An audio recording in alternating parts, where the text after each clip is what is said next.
It's a big day. Should be fun. I don't know. You'll maybe find reasons why it's not, but I can't imagine because we have a lot of great things happening. It's been a very strong week and a very strong weekend. Before we begin, let me say a few words about the historic events that took place over the last few days. On Saturday, my administration helped broker a full and immediate ceasefire, I think a permanent one, between India and Pakistan, ending a dangerous conflict of two nations with lots of nuclear weapons. And they were going at it hot and heavy, and it was seemingly not going to stop. And I'm very proud to let you know that the leadership of India and Pakistan was unwavering, powerful, but unwavering in both cases, and having these. They really were, from the standpoint of having the strength and the wisdom and fortitude to fully know and to understand the gravity of the situation. And we helped a lot. And we helped also with trade. I said, come on, we're going to do a lot of trade with you guys. Let's stop it. Let's stop it. If you stop it, we're doing trade. If you don't stop it, we're not going to do any trade. People have never really used trade the way I used it. That I can tell you. And all of a sudden they said, I think we're going to stop. And they have. And they did it for a lot of reasons, but trade is a big one. We're going to do a lot of trade with Pakistan. We're going to do a lot of trade with India. We're negotiating with India right now. We're going to be soon negotiating with Pakistan. And we stopped the nuclear conflict. I think it could have been a bad nuclear war. Millions of people could have been killed, so I'm very proud of that. I also want to thank Vice President Vance and Secretary of State Rubio for their work and efforts. They worked very hard on that. We also, as you know, created a situation where the Houthis, for the first time ever, have ceased firing, and they've let it be known that they're not going to be firing at American ships anymore, not going to be firing at Americans anymore. This was a heavy barrage that lasted for approximately 50 days. And as you know, they've been in war essentially for forever. But over the last 10 years, they've been very difficult for other countries. Nobody was able to do what we did. But they stopped, and we take their word for it. Their surrogates and them directly said, we don't want to do this anymore. And so we were satisfied with that. In addition, yesterday we achieved a total reset with China after productive talks in Geneva.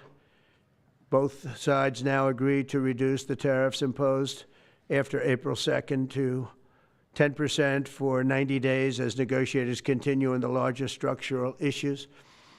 And I want to tell you that a couple of things. First of all, that doesn't include the tariffs that are already on, that are our tariffs, and it doesn't include tariffs on cars, steel, aluminum, things such as that, or tariffs that may be imposed on pharmaceuticals, because we want to bring the pharmaceutical businesses back to the United States, and they're already starting to come back now based on tariffs.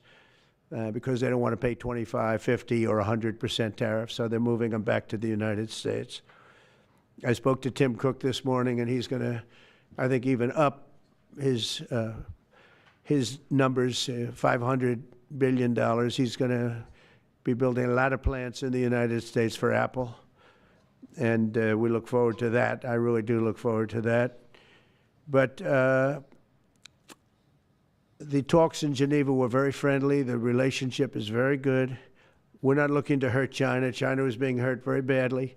They were closing up factories. They were having a lot of unrest. And they were very happy to be able to do something with us. And the relationship is very, very good. I'll speak to President Xi maybe at the end of the week. We have some other things we're doing. But one of the biggest things that we're doing, and I don't know if people realize this, but we made a great deal with China, great trade deal, but it was a much bigger deal originally, and then they canceled it right in the last day. Some of you faces I remember were there when that happened. I remember you. And we had a deal where they opened up their country to trade with the United States. And they took that away at the last moment, and then I canceled the whole thing. And then 6 months later, we ended up doing a smaller deal, but it was a big deal. It was $50 billion worth of product that they were going to purchase from our farmers, et cetera. And we agreed to that. People thought it was 15 because they were doing 15. We made it 50 because I misunderstood the 15. I said, you got to get 50. Because when I asked, if you remember the story, when I asked, what are we doing with them? My Secretary of Agriculture at the time, Sonny Perdue, said, sir, it's about 15 billion and we're asking for 15. And I thought he said 50. So I said, so they came back with the deal at 15. And I said, no way, I want 50 because you said 50. They said, sir, we didn't say that. Anyway, bottom line, I said, go back and ask for 50. And they gave us 50. And they were honoring the deal. And we would call them up a lot for the corn and for the wheat and for everything. They were honoring the deal. And then when Biden got in, they no longer honored the deal. There was nobody to call. I would call on an average of once every 2 weeks to say, come on, you have to speed it up a little bit. And our farmers were doing great. I said to them, buy more land and bigger tractors, if you remember. That's what happened. But the deal was a very good deal. But the best part of the deal was that we opened up China. China agreed to open itself up to American business to go in. And it would have been a great thing, I think, for China. They would be able to see things that they haven't seen. They would be able to buy products that they have never been able to buy. Would have been great for American business. I think it would have brought unity between China, better unity between China and the United States. And the bottom line is that they canceled it the last day. We were all set to sign it, and then I went a little bit angry. I got a little angry. I said, they canceled the deal. The deal was done. It was all ready to be signed, and people went over. They came back to me, sir, they don't want to sign the opening up China. Well, the biggest thing that we're discussing is the opening up China, and they've agreed to do that, but it's going to take a while to paper it. You know, that's not the easiest thing to paper. But that's the single, I think, to me, some people would disagree. Some people would say we're getting a lot of money with tariffs or whatever. But, you know, especially when you add what we already have. Because remember, we're already getting the 50% on steel and different things. That's not included in these numbers. So you can add that. But the biggest thing to me is the opening up. I think it would be fantastic for our businesses if we could go in and compete with China. It would be a lot of jobs for China. It would be, I think, at a time when they can frankly use the jobs. And that's what we're talking about. So that's a very, very important element to add. So when Scott, I watched him speak the other day, and I think he didn't want to say it, but I said, it's okay to say it. Look, if we don't get it, we don't get it. But if we don't get it, it won't be a positive thing. But if we do get it, I think it's maybe the most important thing to happen. Because if you think about it, we opened up our country to China. They have very few restrictions. And they didn't open their country to us. Never made sense to me. It's not fair. And they've agreed to open China, fully open China. And I think it's going to be fantastic for China. I think it's going to be fantastic for us. And I think it's going to be great for unification and peace. China will also suspend and remove all of its non-monetary barriers. They've agreed to do that. Well, they're very numerous. But again, to me, the biggest thing that came out of that meeting is they've agreed. Now we have to get it papered, but they've agreed to open up China. It's going to be great for everybody. And third, I'm very happy to announce that Idan Alexander, an American citizen who until recently most thought was no longer living, thought was dead, is going to be released in about 2 hours, actually. And he's going to be released before the eyes of Steve Witkoff, who has done a fantastic job. I know a lot of people that have a lot of talent. I know Steve had a lot of talent.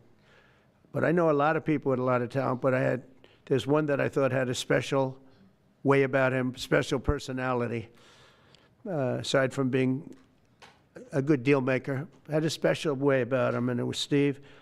Knew very little about the subject matter, who does, but he learned it in about 2 hours.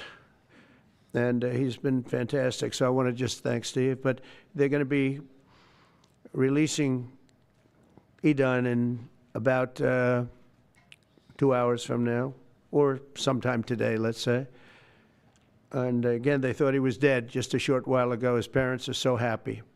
They're so happy. So it's, as you know, Idan's the only American citizen who's captured and held hostage by Hamas since October 7th, 2023. And he's coming home to his parents, which is really great news. I mean, to me, it's big news. They thought he was dead. So that's that. So we'll be heading there, and we'll be seeing 3 primary countries. You know all about that: Saudi Arabia, UAE, Qatar. On Thursday's meeting with Russia and Ukraine is very important. I was very insistent that that meeting take place. I think good things can come out of that meeting. Stop the bloodshed of the horrible. It's a bloodbath. But that 5,000 more, it's really much more, I'm trying to be conservative, more than 5,000 soldiers. Russian, they're not American soldiers. They're from Russia, they're from Ukraine, but they're people. They're human souls, and they're being killed at levels that we haven't seen since the Second World War. And it's every week. A lot of drone fighting. It's a whole new form of warfare, and it's violent and vicious. And so that's it. I'd like to go back to China just for a second. They're very heavy on the fentanyl. We're charging them, as you know, 20% for the fact that they send fentanyl into our country. And they've agreed that they're going to stop that. And, you know, they'll be rewarded by not having to pay, you know, hundreds of billions of dollars in tariffs. So the fentanyl should stop. It comes from China. It's amazing. And comes through our southern border, comes through our northern border too, comes through Canada, and comes through our southern border, much more through the southern border. But so that's a very important subject to me, because everybody in this room has lost friends or people that have family members that have died of fentanyl. So there's a big incentive for China to stop, and I take them at their word. They're going to work on that, I think, very hard. And one thing, when they work on something, they get it done. So now I'm about to depart on a historic visit. Some of you are going with us to, as I said, Saudi Arabia, Qatar, and United Arab Emirates. Before I do, I'll sign one of the most consequential executive orders in our country's history. I don't think there's ever been anything signed like this, certainly not with respect to health care, nothing even close. I'm delighted to be joined on this occasion by Secretary of Health and Human Services Robert F. Kennedy, Jr., who is doing a really good job, I have to tell you that. CMS Administrator, a friend of mine, Dr. Mehmet Oz, who is an amazing guy. You know, I was telling Bobby before, Oz had a very successful show, but it hurt his reputation. Because when you're in show business, it hurts your reputation a little bit. It's good for you, but in terms of professionalism and being a doctor, it sort of hurts your reputation. This guy went to the best schools, was the best, I mean, top of the line. Then he did a television show, became a success, made a lot of money, all that stuff, but it sort of hurt him. And you know who I compare that to? I hate to say this, but a special woman, Jeanine Pirro. She was the toughest, smartest DA, maybe in our countries, in our cities and states history, New York. She was really tough, really sharp. Then she did a show, and people didn't think of her quite the same way. She became more of an entertainment person, like Oz. Oz is not an entertainer. He's not really an entertainer, if you know the real story. And she isn't either. She is unbelievable. She was one of the strongest district attorneys in the history of New York, highly respected, very tough, went after the drug dealers at a level that you don't see today anymore. And hopefully she's given up she's leaving the #1 show on cable television, one of the #1 shows on television, period, The Five, but they've got great people left behind, but she was a big part of it. And so I equated to that. Jeanine Pirro is unbelievable. FDA Commissioner Dr. Marty McCary, with a reputation that's second to none, and the job he's doing already has been fantastic. Thank you, Marty. And Director of National Institute of Health, Jay Bhattacharya, who has been, as you know, from Stanford, so highly regarded, and have all been working with us very hard on this. And the question they would ask, being a little bit new to the government aspect of it, is why doesn't somebody fight the drug price situation, meaning equalization? There's a term, it's called equalization. Nobody wants to mention that term. And I'm not knocking the drug companies. I'm really more knocking the countries than the drug companies, because they're forced to do things. But the drug lobby is the strongest lobby in this country, they say, the drug lobby. It's between that and lawyers. And they have a lot of power. But starting today, the United States will no longer subsidize the health care of foreign countries, which is what we were doing. We're subsidizing others' health care. Countries where they paid a small fraction of what, for the same drug, that what we pay many, many times more for. And we'll no longer tolerate profiteering and price gouging from Big Pharma. But again, it was really the countries that forced Big Pharma to do things that, frankly, I'm not sure they really felt comfortable doing, but they've gotten away with it, these countries. European Union has been brutal. And the drug companies actually told me stories. It was just brutal how they forced them. And European Union suing all our companies, Apple, Google, Meta. They're suing all of our companies. They end up, they have judges that are European Union-centric, and they get rewarded $15 billion, $17 billion, $20 billion, and they use that to run their operation. Not going to happen any longer, that I can tell you. So what's been happening is we've been subsidizing other countries throughout the world, not just in Europe, throughout the world. European Union was the most difficult, from what I understand. I mean, I'll tell you a story. A friend of mine who's a businessman, very, very, very top guy. Most of you would have heard of him. A highly neurotic, brilliant businessman, seriously overweight, and he takes the fat shot drug. And he called me up, and he said, President, he calls me, he used to call me Donald, now he calls me President, so that's nice respect. But he's a rough guy, smart guy, very successful, very rich. I wouldn't even know how we would know this, but because he's got comments. President, could I ask you a question? What? I'm in London, and I just paid for this damn fat drug I take. I said, it's not working. He said,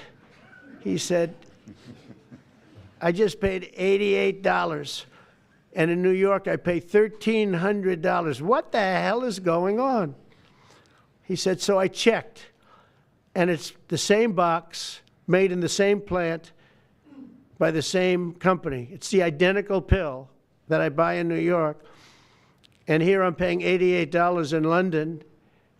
In New York, I'm paying $1,300. Now, this is a great businessman, but he's not familiar with this crazy situation that we have.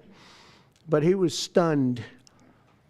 But it was just one of those stories. And I brought it up with the drug companies, represented by somebody who's very, very smart, good person too. And we argued about it for about half hour, and then finally he just said, because they can't justify it, he just said, look, you got me.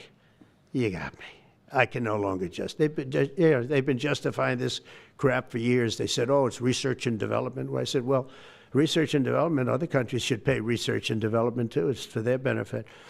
It was just one of those things. And the other countries would set a price, and they'd meet the price, and they'd say, if you don't meet the price, you can't sell it in our country. I said, well, then you walk away, and, they'll call you back, and they'll sell it in the country. But now they'll have to do that. So for the first time in many years, we'll slash the cost of prescription drugs, and we will bring fairness to America. Drug prices will come down by much more, really, if you think, 59. If you think of a drug that is sometimes 10 times more expensive, it's much more than the 59%, it depends on the way you want to analyze it, but in one way you could analyze it that way. But between 59 and 80, and I guess even 90%. So when I worked so hard in the first term, and if I got prices down, remember I was the only one to ever get prices down for a full year, but I'd get them down like 2%, and I thought it was like a big deal. Well, we're getting them down 60, 70, 80, 90%, but actually more than that if you think about it in the way mathematically. And farmer has to say, we're sorry, but we'll not be able to do this any longer to these countries that have been so tough. They've been very tough, nasty. It's trade. It's trade. And pharma is also very powerful. And the Democrats have protected pharma. The Democrats, this is the Democrats have protected pharma. These are the Democrats. And by the way, I just called the Speaker of the House, and I just called the leader, our leader in the Senate, John Thune, Mike Johnson. Spoke to both of them. I said, when you score, you're going to have to score two things. You're going to have to, number one, score that hundreds of billions of dollars of tariff money is coming in. But even bigger than that, you're going to have to score that your cost for Medicaid and Medicare and just basically pharmaceuticals and drugs is going down at a level that nobody has ever seen before. It'll pay for the Golden Dome. I see the Golden Dome is there, see? That'll easily pay for the Golden Dome. And we'll have a lot of money left over. We need the Golden Dome, by the way, in this world. Although this world's a lot safer today than it was a week ago, and a lot safer than it was 6 months ago. We had people that had no clue what they were doing. So today, Americans spend 70% more for prescription drugs than we spent in the year 2000. Think of that. Our country has the highest drug prices anywhere in the world by sometimes a factor of 5, 6, 7, 8 times. It's not like they're slightly higher. They're 6, 7, 8 times. There are even cases of 10 times higher. So that you go 10 times more expensive for the same drug, that's big numbers. Even though the United States is home to only 4% of the world's population, pharmaceutical companies make more than 2/3 of their profits in America. So think of that. With 4% of the population, the pharmaceutical companies make most of their money, most of their profits from America. That's not a good thing. Now, I think, by the way, I have great respect for these companies and for the people that run them. I really do. And I think they did one of the greatest jobs in history for their company, convincing people for many years that this was a fair system. And nobody really understood why, but I figured it out. For years, pharmaceutical and drug companies have said that research and development costs were what they are, and for no reason whatsoever. They had to be borne by America alone. Not anymore, they don't. This means American patients were effectively subsidizing socialist healthcare systems in Germany, in all parts of the European Union. They were the toughest of all. They were nasty. And I see that. I see that with trade, too. European Union is in many ways nastier than China, okay? And we've just started with them. Oh, they'll come down a lot. You watch. We have all the cards. They treated us very unfairly. They sell us 13 million cars. We sell them none. They sell us their agricultural products. We sell them virtually none. They don't take our products.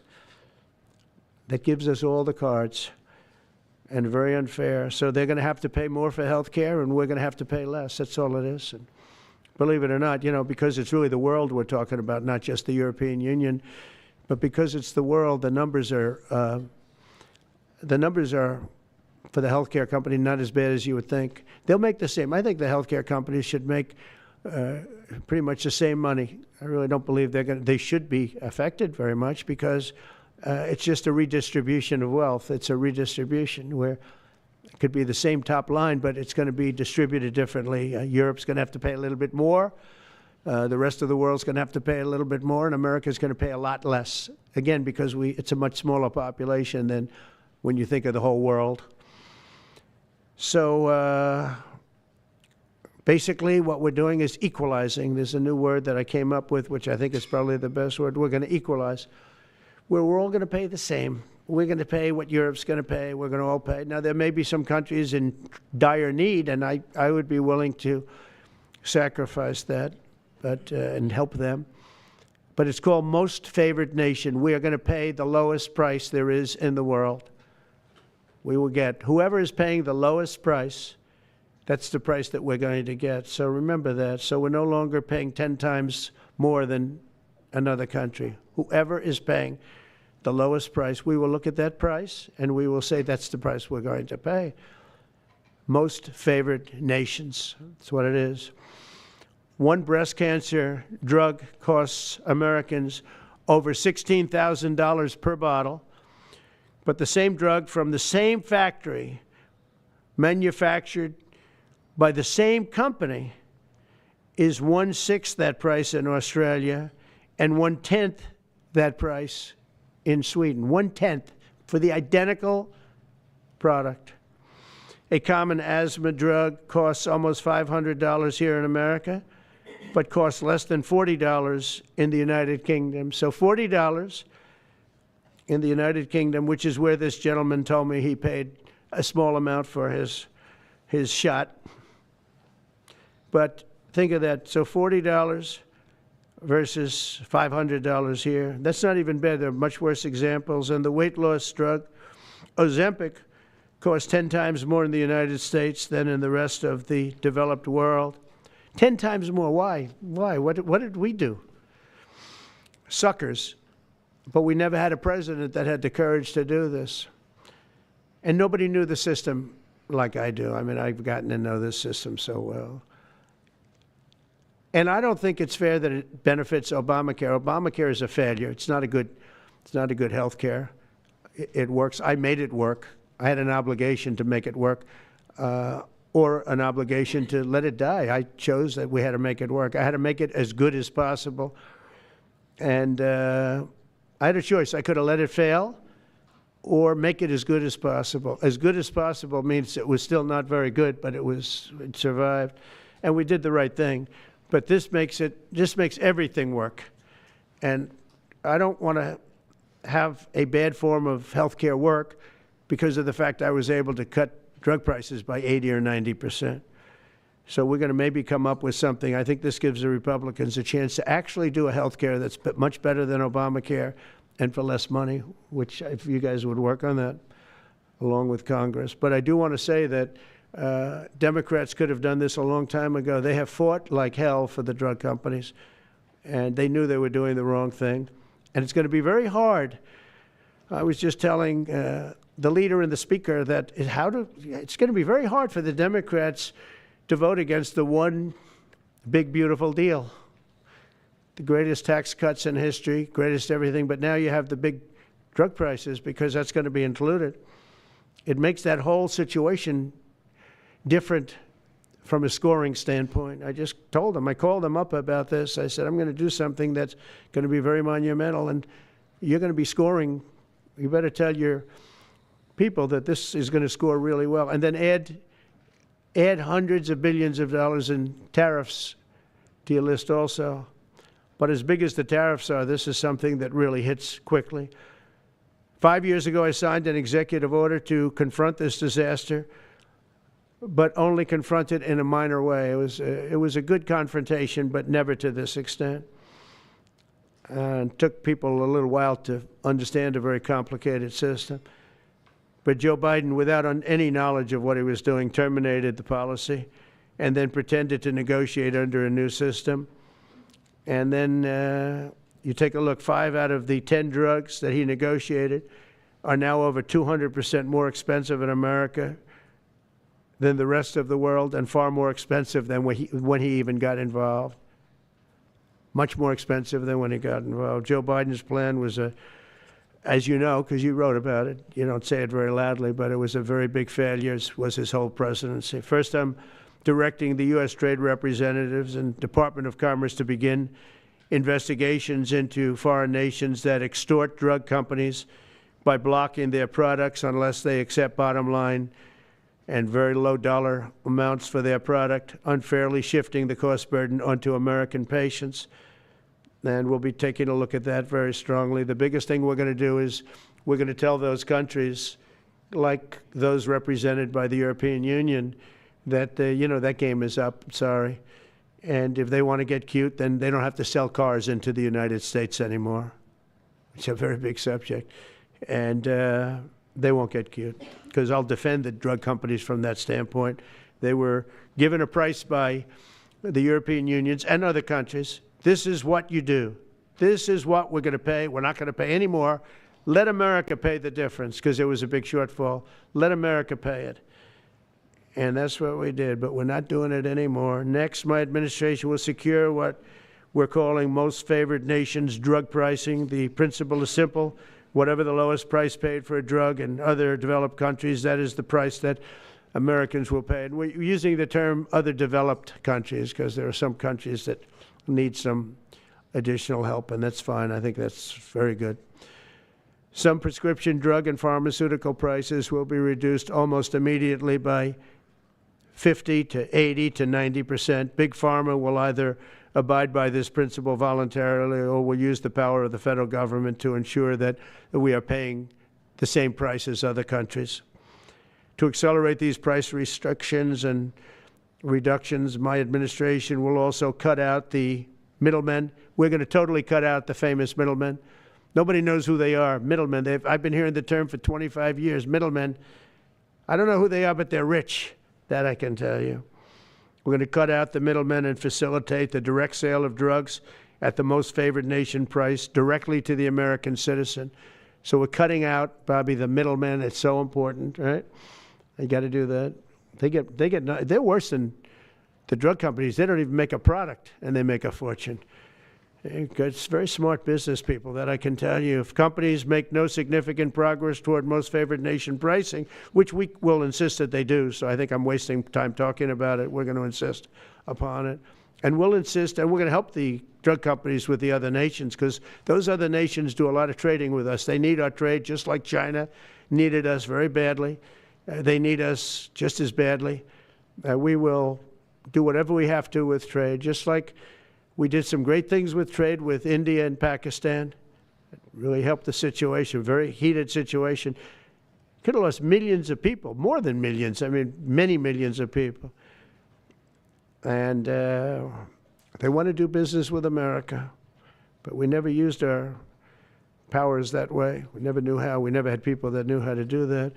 We'll also open up America's market to safe and legal imports of affordable drugs from other countries, putting dramatic downward pressure on prices. And if necessary, we'll investigate the drug companies, and we'll, in particular, investigate the countries that are doing this, and we will add it onto the price that we charge them for doing business in America. In other words, we'll add it onto tariffs if they don't do what is right, which is everybody should equalize. Everybody should pay the same price. And special interests may not like this very much, but the American people will. I am doing this for the American people. I'm doing this against the most powerful lobby in the world, probably the drug lobby, drug and pharmaceutical lobby. But it's one of the most important orders, I think, that's ever been signed, certainly with regard to health care or health in the history of our country, and it's an honor to be a part of it. And I'd like to ask Robert F. Kennedy to say a few words, please. Thank you. Thank you, Mr. President. This is an extraordinary day. This is an issue that, I grew up in the Democratic Party, and every major Democratic leader for 20 years has been making this promise to the American people. This was the fulcrum of Bernie Sanders' runs for presidency, that he was going to eliminate this discrepancy between Europe and the United States. But as it turns out, none of them were doing it. It's one of these promises that politicians make to their constituents, knowing that they'll never have to do it. And the reason they'll never have to do it is because they know that Congress is controlled in so many ways by the pharmaceutical industry. There's at least one pharmaceutical lobbyist for every congressman, every senator on Capitol Hill, and every member of the Supreme Court. By some estimates, 3. Pharmaceutical companies, the industry itself, spends 3 times what the next largest lobbyist spends on lobbying. So this was an issue that people talked about, but nobody wanted to do anything because it was radioactive. They knew you couldn't get it by Congress. We now have a president who is a man of his word, who has the courage. President Trump was taking money from the pharmaceutical industry too. I think they gave you $100 million. Yeah. But he can't be bought, unlike most of the politicians in this country. And he is standing here for the American people. I don't know what, there's writers like Lord Elizabeth Warren or Robert Reich who are saying that President Trump is on this side of the oligarchs. There has never been a president more willing to stand up to the oligarchs than President Donald Trump. And I'm very, very proud of you, Mr. President, for your courage, I'll say, because I don't want to be crude, your intestinal fortitude, your stiff spine, and your willingness to stand up for the American people. We have 4.2% of the world's population. Our country represents 75% of the revenues for pharmaceutical companies. We spend in our country $1,126 per capita on drugs. In Britain, they spend about $240. They spend 1/5 of what we do. And this is true across Europe. And the drug companies, Europeans, if you ask them, it made no sense what they were saying. America has to pay for this innovation or it's not going to happen. What President Trump is saying to our European partners is you've got to raise the amount that you're paying for those drugs and pay for your share of the innovation. That the United States is no longer subsidizing that. If the Europeans raise the price of their drugs by just 20%, that is $10 trillion that can be spent on innovation, and the health of all people all across the globe is going to increase because we're going to have better products. So I'm just so grateful to be here today. I never thought that this would happen in my lifetime. I have a couple of kids who are Democrats, are big Bernie Sanders fans, and when I told them that this was going to happen, they had tears in their eyes because they thought this is never going to happen in our lifetime, and we finally have a president who's willing to stand up for the American people. Thank you, and Dr. Oz. Thank you, Secretary Kennedy. This is the most powerful executive order on pharmacy pricing and healthcare ever in the history of our nation. And it's only happening because we have a president with the fortitude, the guts to stand up to the withering criticism and lobbying that's going to occur as soon as folks hear about the executive order. So on behalf of the child in Philadelphia who's got an autoimmune disease with a $1,000 a month drug, or the older woman in Los Angeles who's on a blood thinner who can't afford her copay, I want to thank President Trump. God bless you for having the guts to take on this industry. Thank you, sir. Thank you very much. So let's talk about the details a little bit. And this is primarily about equalization, as President Trump said. It's about fairness. Think of NATO as a metaphor. When President Trump said, you've got to pay a little more so it makes sense for all of us, they came up. And the European countries contributed. The same thing we believe will happen in this situation. Most people who have thought about this process agree that it is patently unfair to tolerate the numbers that Secretary Kennedy and President Trump have reflected to you. On this chart to my left is a list of the 10 drugs that were negotiated in the IRA. Again, this is the bill, the law, that regulates a negotiation process. This is the best price that was able to be obtained by the Biden administration. And if you look at these numbers, they actually reflect how much on top of the most favored nation price was being paid by the United States. So the closest to me, and Bob, you can point to the Jardiance, the closest one, 289%, the one that's closest to you. That means that we are paying in America 4 times more than that drug costs in other countries. Again, 100% is the baseline. It's 289% above that baseline. It goes all the way down to when we're paying 50% more than any other country. That's the range.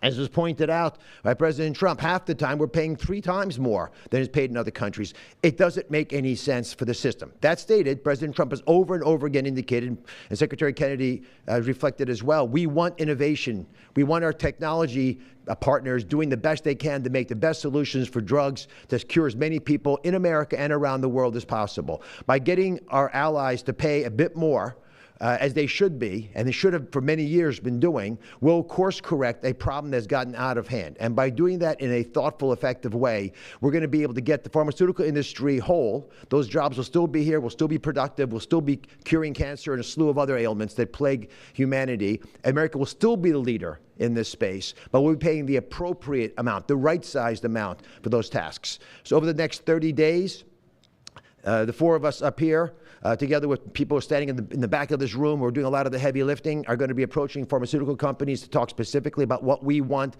the most favored nation price to be based on the best data we have. We're looking forward to a thoughtful interaction with these corporate leaders, many of whom we've spoken to and in quiet will agree the system is not right the way it is. They're patriotic Americans. They want what's right. But the fact that in my lifetime, as Secretary Kennedy said, for the first time, we have a thoughtful and aggressive approach, thanks to President Trump, on taking on the special interests, should give all Americans confidence that this is an administration that stands for fairness, and it should chill the waters for those who believe they can push us away from our North Star, which is to take care of the American people. Mr. President, God bless you. Thank you very much. Thank you. Jay, you want to go next? Sure. So I teach economics at Stanford as well as health policy. And one thing that's really, really simple in economics is that when you have a persistent price difference for the same product between 2 countries, there is something deeply wrong. And what President Trump has done is a historic measure that should have been done a long time ago. What we're going to do is make sure that those prices become much closer to equal, like a competitive market you'd expect. Right now what's happening is the American people are subsidizing in large fraction the research and development efforts for drug companies around the world by the higher prices that we pay. With this new order, Europe will share the burden of that. And in fact, if you may think of it as like as somehow it's like it's going after drug companies, actually it's helping drug companies. Because what we're also going to do with this order, what President Trump has done with this order, is he's said to European governments, look, if you are taking advantage of the drug companies by forcing them to charge very, very low prices, we're going to defend American drug companies in Europe. At the same time, we're standing up for the American consumer who's been paying far too high prices for far too long. I can go back decades to point to congressional reports after government report after government report of tremendously high drug prices, much higher than the rest of the world, and nothing has been done about it until this moment. And I'm really, really proud, President Trump, that you've done this. I'm really proud to be included in this and looking forward to the work ahead. Thank you, Jay. Great. All right. Thank you, Mr. President. On behalf of the many doctors I've talked to about this very issue, thank you for taking the bull by the horns. Presidents on both sides of the aisle have talked about this and floated it and said they've wanted to do it, so you've had the courage to do it. Thank you. I've been a surgical oncologist at Johns Hopkins for 22 years, and I have seen patients suffer. We didn't take an oath to heal patients and then watch their life get ruined financially with their home, mortgage, retirement, going down the drain with GoFundMe campaigns, raising money from church communities and synagogues and friends they haven't seen in 20 years to try to raise money for what? For a system where Americans have been getting ripped off by 10, 12, 15 times higher prices than we see in other countries. The fundamental problem in healthcare is that we've had non-competitive markets. We can do little things around the edges, or we can transform those markets to competitive markets, and that's what this executive order does today. Imagine buying a Ford for $175,000, a regular car, and then hearing that people in London are buying it for $10,000 every day, all day long. That is the craziness of this system. We're going to do everything we can at the FDA to support this executive order. It's transformative. Thank you, Mr. President. Thank you. Thank you very much. So thank you very much, everybody. I think it's a very important day. In many ways, you have, we'll start with the Houthis. We go to Pakistan and India. We go to what we did with China, the trade deal, and with UK. And by the way, many other deals are coming in very much. At a certain point, we'll just set the price because we know where we are. But we'll just set the price. But world trade is going to be terrific, and our country is going to be making a lot of money. Taxes are going to go down. Taxes are going to go down very, very substantially. But you look at all of the things that we've done, and now today I'm heading over. We'll see what we're going to do with respect to Iran. I think you have very good things happening there, too, by the way. I think can't have a nuclear weapon, but I think that they are talking intelligently. We're in the midst of talking to them, and they're right now acting very intelligent. We want Iran to be wealthy and wonderful and happy and great, but they can't have a nuclear weapon. It's very simple. So I think they understand that I mean business, and I think they're being very reasonable thus far. And don't underestimate Thursday in Turkey. President Erdogan is going to be a great host, and we are doing some work with him having to do with Syria, too, by the way. We're going to have to make a decision on the sanctions, which we may very well relieve. We may take them off of Syria because we want to give them a fresh start. But President Erdogan's asked me about that. Many people have asked me about that because the way we have them sanctioned, it doesn't really give them much of a start. So we want to see if we can help them out. So we'll make that determination. But I think you're going to have maybe a good meeting. You have the potential for a good meeting, that a meeting wasn't going to take place. I insisted that that meeting take place. And it is taking place. And I think you may have a good result out of the Thursday meeting in Turkey between Russia and Ukraine. And I believe the two leaders were going to be there. I was thinking about flying over. I don't know where I'm going to be on Thursday. I've got so many meetings. But I was thinking about actually flying over there. There's a possibility of it, I guess, if I think things can happen. But we got to get it done. We got to save 5,000 lives a week. 5,000 lives is really more than that. It's worse than that. And when you see and you don't want to see it, but when you see the satellite photographs of the battlefield with arms and legs and heads all over the place, separated by 30 yards from bodies, doesn't make sense. Doesn't make sense. So we're working very hard to see if we can end that bloodbath.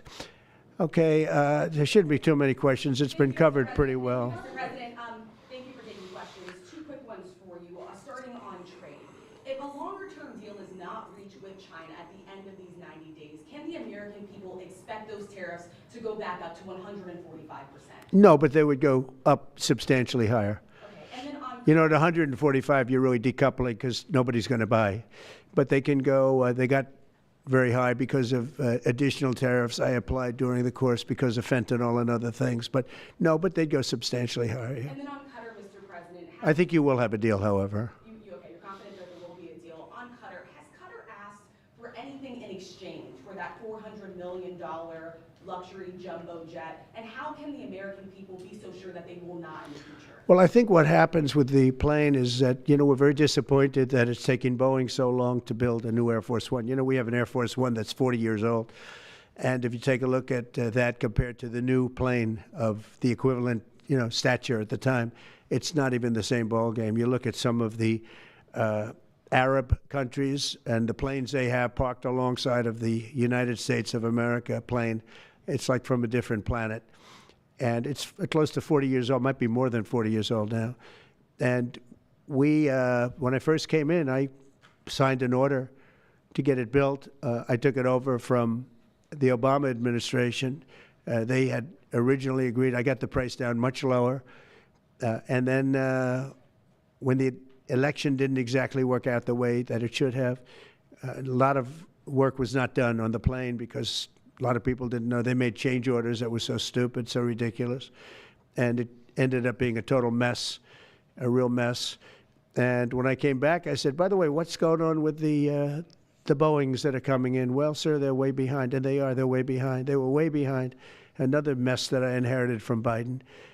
And it's going to be a while before we get them.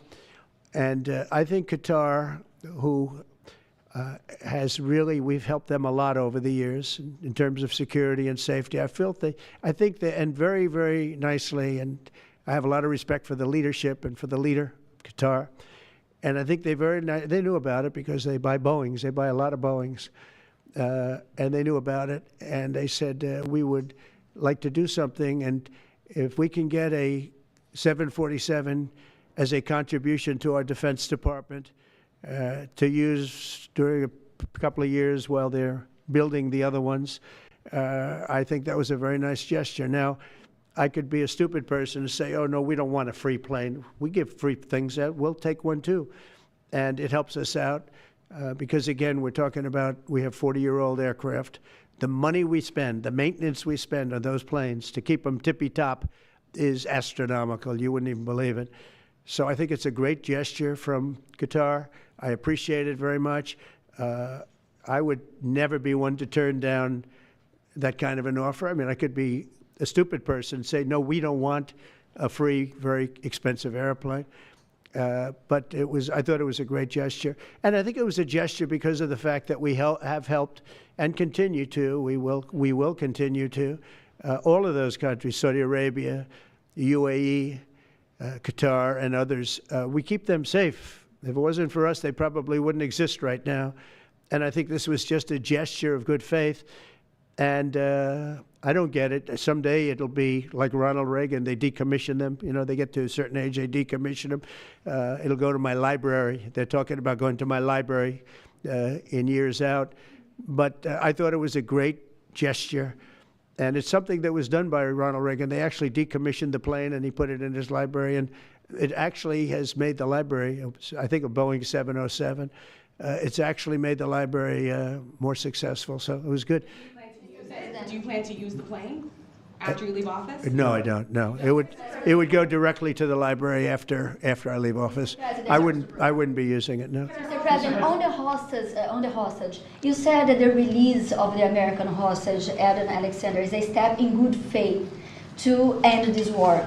Do you expect any progress, or perhaps announcement on ceasefire during your trip to the Middle East? We hope that we're going to have other hostages released too, as you know. So when I met with the hostages 3 weeks ago that were there for quite a while, you remember the 10 people that came in, mostly young people. 1 or 2 were a little bit older. They were explaining the trials and tribulations. I mean, they went through hell. And I said, how many are there? They said 59. I said, that's a lot. I didn't realize, because we got a lot out. You know, we got a lot of hostages out, I think you will acknowledge. They said 59, but then they said, they followed that up by saying 59, of which 24 are living, the rest are dead. But the people whose son, mostly son, I think 1 daughter in this case, but mostly sons are there, or husbands are there, those people want the dead bodies as much as they want the live body. I have a mother that calls me, but came up to me when I first met her, and she said, sir, please get my son out. He's dead, but they have his body. And I asked her about that, and it's as though he were alive. The level of wanting that body back is the same. It couldn't be any more, as though he were alive. So, you know, getting the bodies back is very important. That could be a thing having to do with the religion. It could be same. I was amazed at the level of importance. It's the same as if the son or husband or whatever was alive. So they said 59. In fact, they came in with a number 59 written out on like a sign on their chest. But they came to thank me for getting them out. And I said, what does the 59 mean? They said, well, that means there are 59 people. But then they said, but 24 are living. Now it's 21. The number's 21. So now it's actually, we'll get Eitan today. We think we're getting him today. So it's 20. So they have 20 live hostages there. The rest are dead bodies. Mr. President, are you open to negotiating your tariffs on cars, steel, and aluminum with China or any other country? Well, we're not even talking about that. We're bringing the car business back into this country. We have commitments, and not only commitments, they've already started construction on many plants. They've left Mexico in a few cases. In a few cases, they've left Canada. They're not going to build in Canada. They're going to build here because we have the market. And the tariffs have been amazing. The election and the tariffs. November 5th was a big day, and on top of that, of course, you wouldn't have the tariffs without the election, I guess, if you look at it. But we have at least 11 committed massive car factories that are going to be built, that are in the process of being built. And some are going through, some have actually started. We also have renovations of existing factories where they weren't utilizing the full factory from years gone by, and now they're under full renovation. They'll be opening up full factories in a very short period of time. Our car industry is, I think we're going to have the #1 industry. You know, if you look at Japan and these others, they do tremendously with cars, and they can do that too. But you know, if they want to sell cars in the United States, they're going to have to build factories in the United States, because I'm interested in cars for the United States. Now, one other thing is, in our tax bill, we're giving not only no tax on tips, no tax on Social Security, no tax on overtime, but also we're going to get a deduction for people that borrow money to buy a car if it's made in America. If it's not, we have no interest. On the meeting with between President Putin as well as President Zelensky, if President Putin doesn't show up to these talks in person in Turkey, will you join Europe in putting higher sanctions on If I felt it would be important toward getting the deal done, I'm the one that insisted on the meeting. They couldn't get a meeting because one said ceasefire, one said no ceasefire. It was going back and forth. I said, look, at this point, we got to stop it. Just go to the meeting. The meeting's been set. Go to the meeting on Thursday. And if I thought it would be helpful, I don't know where I'm going to be at that particular point. I'll be someplace in the Middle East, but I would fly there if I thought it would be helpful. Yeah, please.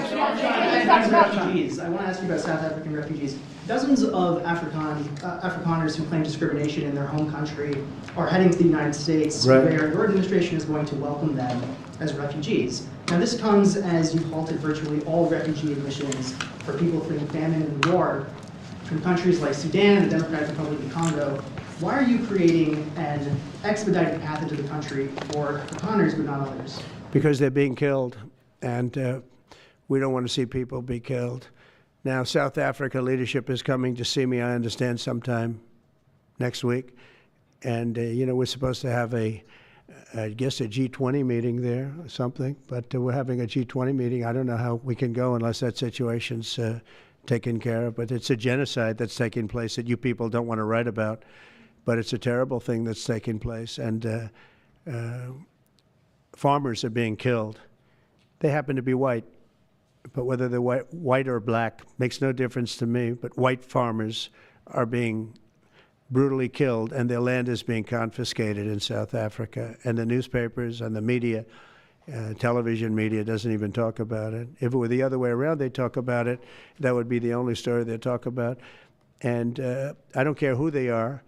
I don't care about their race, their color. I don't care about their height, their weight. I don't care about anything. I just know that what's happening is terrible. I have people that live in South Africa. They say it's a terrible situation taking place. So we've essentially extended citizenship to those people to escape from that violence and come here. Yeah. Please. Mr. President, thank you. Are you letting China off the hook for these 90 days, and do you really believe that they will follow through with non-tariff barriers and remove those? Non-monetary tariffs, yeah. Yeah, I think they're going to follow through. I think they want it very badly. I think they want the deal very badly. Again, this doesn't include the steel tariffs that I put on a long time ago that Biden tried to get off, but he couldn't get them off because it was too much money. You know, I took in hundreds of billions of dollars from China, what a lot of people don't know, but we put on the tariffs originally. And if I didn't do that, we wouldn't have a steel industry today. Now we have a thriving steel industry. It'll be thriving much more with what we're doing because this is the next level. But it doesn't include that, doesn't include cars, doesn't include pharmaceuticals when we do that. And the reason we're doing that will be to get them to come back in the country. You know, there are, again, I always say it because a lot of people forget, but if a company like Eli Lilly, which is making a massive investment in the United States right now. They're building many, many plants. They've already started like 7 of them, many plants, but they are not going to be tariffed. There's no tariff cost. So they're all doing that. They're all coming back to the United States. I mean, I'll tell you what, I hope I get the benefit of watching this because, as president, because, you know, it takes a little while to do this stuff. and we're doing it early in the administration. If you think of it, we have, I believe, if you look at the real total, it's over $10 trillion committed for plants and factories. Other administrations haven't had $1 trillion over a 4-year period, even over an 8-year period. We have over $10 trillion committed in one form or the other over 2 months. Give me a break. I'm here to hear 3, but let's give me a break on the first month. We want to get acclimated. But, but if you think about it, it's really 2 months. And so in 2 months, we have an investment already of over $10 trillion. And other presidents haven't had that done over a year, over 4 years in some cases. It's unprecedented. There's never been anything like it. It's a very exciting time in America. Thank you very much, everybody. Thank you. Who's in charge of the budget bill while you're gone, sir? I'll sign that, yeah. Mr. President, are you ready to impose sanctions on Russia if Putin doesn't agree with the 30-day I have a ceasefire? feeling they're going to agree. I do. I have a feeling. And who's in charge of the budget bill? Let's see what happens. No European countries Who's in charge of the budget bill in the negotiations? negotiations. The budget bill negotiations are taking place. Who in your administration is in charge of that while you're gone? Is it Everybody, J.D. Vance, Bobby, Scott from the Bessent? standpoint of medical, this group behind me, I mean, I think it's the best group ever assembled in terms of medical. I think you're going to see a tremendous cut. I don't think, I mean, I know you're going to see it in Medicaid and Medicare. That cut will be massive because drugs are 50-60% of the cost. So Medicaid costs are going down and Medicare costs are going down because of what we're doing today. And there's no, it's not like, oh, gee, well, maybe it won't happen. It's going to happen because the other countries have no choice. Now, the drug companies are going to have to say, listen, if you don't pay more, we're not going to give you the drug, and they're willing to do that. So that's it. They have to, we have to equalize. Mr. President, what is price controls? Say it? How do you respond to the fact that this? It's not price control, no. What was, price control is before. If you want to talk about, price control is what they were doing. They were making us pay. They set a price, and they said, here's what we're going to pay, and anything else charge America. Because at that time, they had a very stupid president, and it really went crazy during the last 4 years. And remember this, the Democrats are the ones that allowed this to happen. They were the ones that were the protector of this pricing system. And I think it's going to be very hard. You'll have to ask Democrats, are they going to vote against the one great, big, beautiful deal that's being negotiated now, tax cuts, et cetera? We're now on top of the tax cuts and regulation cuts, all the things. Now you're going to say that the price of your medicine is going down by 60, 70, 80%. You're going to vote against it? I think a lot of Democrats are going to be forced to do something that their leaders are going to beg them not to do, and that's vote for the bill. I don't see how they can vote against it. How can they vote against it when drug prices, drugs and pharmaceuticals are going to be down 70, 80%? It's going to be very interesting. Mr. President, what do you say to people who view that luxury jet as a personal gift to you? Why not leave it behind? You're ABC fake news, right? Why Because not? only ABC, well, a few of you would. Let me tell you, you should be embarrassed asking that question. They're giving us a free jet. I could say, no, don't give us, I want to pay you $1 billion or 400 million or whatever it is. Or I could say, thank you very much. You know, there was an old golfer named Sam Snead. Did you ever hear him? He won 82 tournaments. He was a great golfer. And he had a motto, when they give you a putt, you say, thank you very much. You pick up your ball and you walk to the next hole. A lot of people are stupid. They say, no, I insist on putting it. And then they putt it and they miss it. And their partner gets angry at them. You know what? Remember that, Sam Snead. When they give you a putt, you pick it up and you walk to the next hole and you say, thank you very much. Respectfully, sir, as a businessman, some people may look at this and say, have you ever been given a gift worth millions of dollars and then not received anything? It's not a gift to me, it's a gift to the Department of Defense. And you should know better, because you've been embarrassed enough, and so has your network. Your network is a disaster. ABC is a disaster. Here is the bill. Bobby, come on over here. Now you're talking about trillions and trillions